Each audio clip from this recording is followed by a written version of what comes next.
Okay, hi, this is Ed again, and I'm here with Jose Luis, and we're making another video. Today is Julio 31? One. Oh, Primero de Agosto, the 1st of August today, and it's a Saturday. So Glenda and I were out last night. We were down at the beach here, and it was interesting, but I don't want to get going because the whole virus fear thing will take over the whole damn thought process. But what I want to do, okay, lately I've been watching an interesting YouTuber. His YouTube name is Prophet of Zod. Zod spelled Z-O-D or Z-O-D. And he's an atheist podcaster, but a different and interesting guy to listen to. He's pretty soft-spoken. I mean, he does call bullshit on the religious folks occasionally, but he's generally pretty easygoing, gives them a lot of latitude. But he brings up a different viewpoint on something that Christian people want to bring up all the time. They got this, where do you get your morals? Because their argument is something like this: if you don't believe in God, you can do anything you want. There's nothing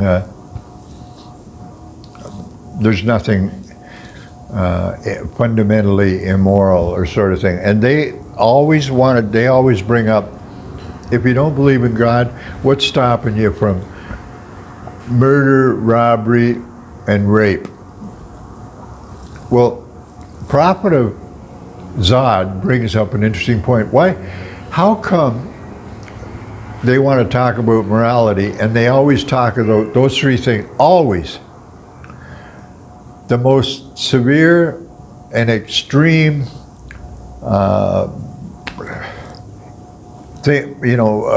immoral things that we can come up with.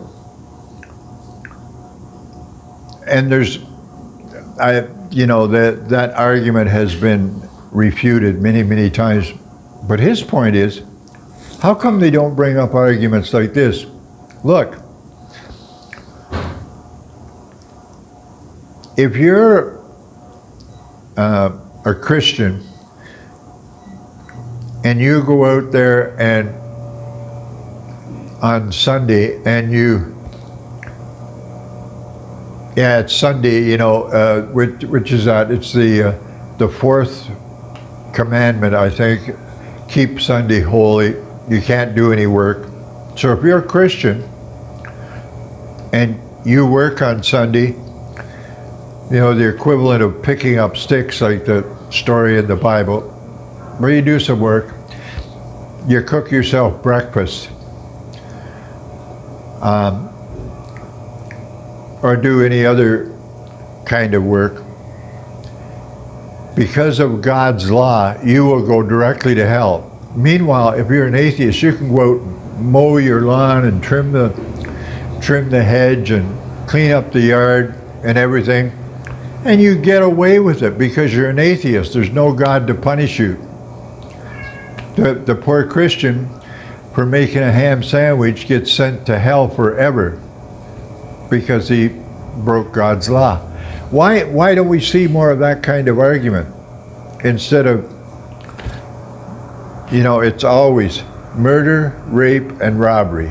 Those are invariably the three things they go to. Look at another one. Okay, coveting. What's that number I think that's number 8 or 9 in the commandments, right? Thou shalt not covet. Or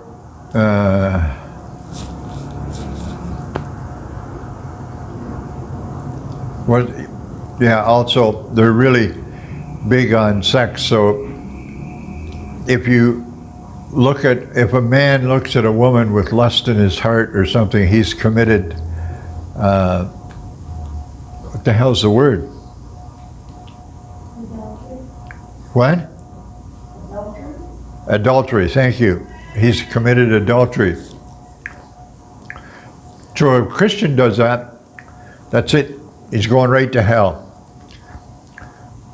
The adult, on the other hand, the atheist, on the other hand, checks out the girl walking down the street. Wow, she looks really good. She looks really sexy and all of that.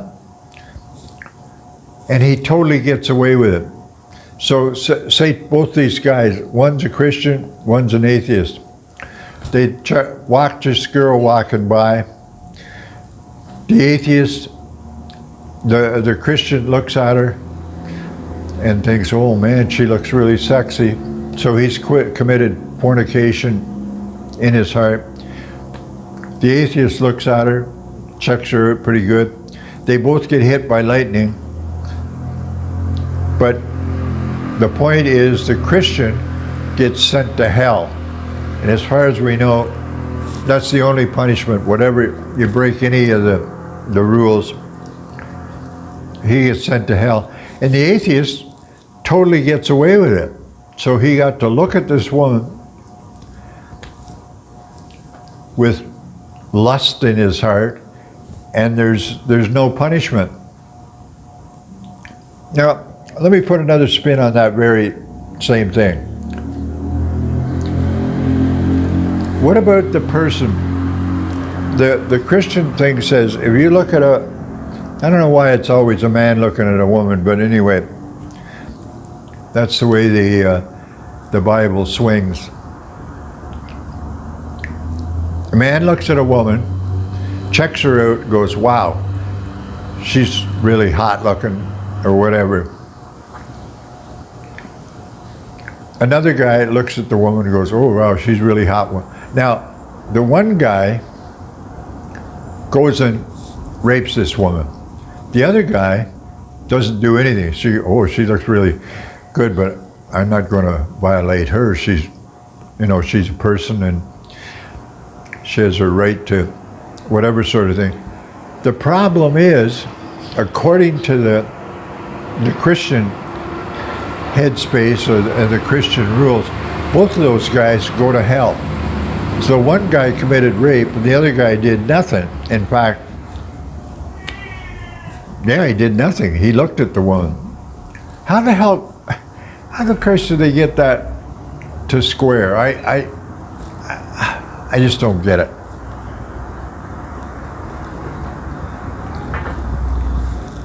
Another one, number 4, I think it is, says, in the 10 Commandments, keep the Sunday holy. We already did one there, right? So you could get, we got the Christian goes to hell, but the atheist gets away. The atheist can mow his lawn and do all that shit and just get away with it.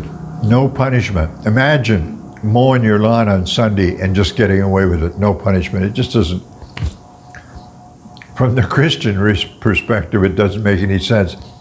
The atheist is getting away with these horrible sins, mowing your lawn on Sunday and the likes, or picking up sticks or whatever, and they get away with it. My whole point here is, if there is a point, is that Zod puts a new spin on this thing, Prophet of Zod, because he points out, let's look at some different ideas besides the most fringe, awful ideas like murder, rape, and robbery, and look at some of the other rules. In fact, when you're looking at the 10 Commandments, the first 4 commandments, one is you have no other God before you. 2 is no graven images. Well, let's look at the graven images thing. The Christian can't get away with anything. The Christian has a graven image, say, whatever. He's got a statue of Batman or Superman or something like that. He's not going to get away with that. He's going to hell. Meanwhile, the horrible atheist can have pictures and images and, you know, sitting all around like I've got right in there. And nothing happens. I don't get punished. Well, I mean, the obvious question is, punished for what? Punished for having graven images. What's wrong with having graven images? I don't know. Ask God. Ask the Bible. Doesn't make any sense to me.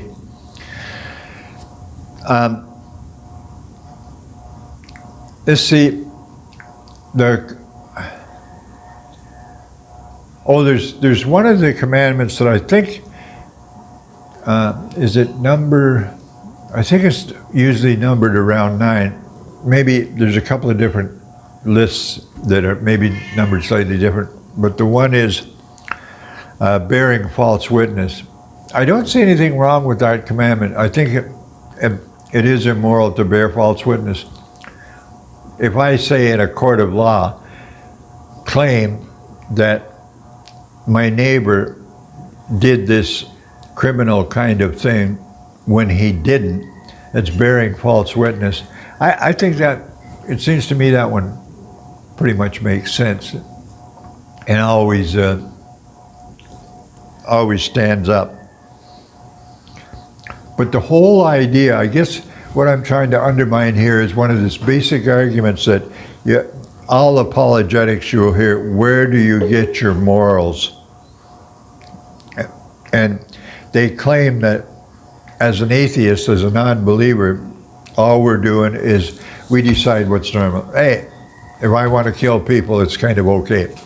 It's ridiculous. It's not okay to kill. There's no society on the planet that, as far as I know, you can just kill somebody for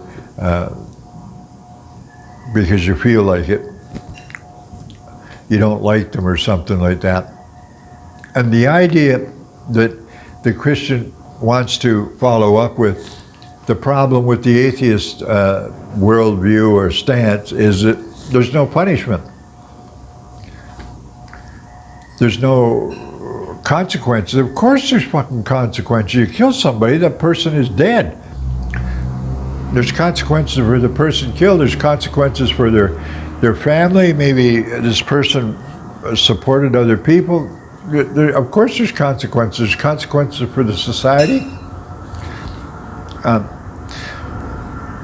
And if you live in a society and you think that way, it's not going to be long before you're going to be ostracized big time. Never mind whether it's religious or not religious. The whole idea is that part of what I'm doing here is I'm recommending Prophet of Zod with a Z, Z-O-D, Prophet of Zod, as a good site, a good, pretty even-handed kind of guy, and he makes some new interesting points, and especially on this issue of where do you get your morals.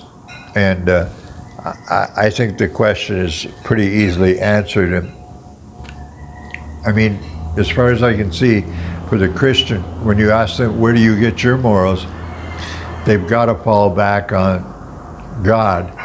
And I don't think that any Christian person, the most fervent, does anything that God allows. I mean, that doesn't, if God tells you today that it's okay to do whatever you want, to kill and rape and all of that, then it becomes okay? No, it doesn't. Not if you're living in a society, not if you're a human being. So there certainly are rules. Anyway, thanks to Prophet of Zod for that idea, for putting a little different spin on this whole thing about, okay, you atheists, where do you get your morals? And I recommend you check him out. My name is Ed. I can't claim to be a lifelong atheist. I announced myself as an atheist about 20 years ago when I discovered that as far as I could see, the whole thing about God and angels and the devil and hell and heaven, the whole thing was imaginary. And although I never had it in my life, but I'm certainly not afraid of burning in hell. And I sure as hell don't believe and don't even like the idea of the possibility of an eternal heaven. I'm 80 years old. Thanks for watching, and I'll talk to you again in another video soon. Thank you. Bye.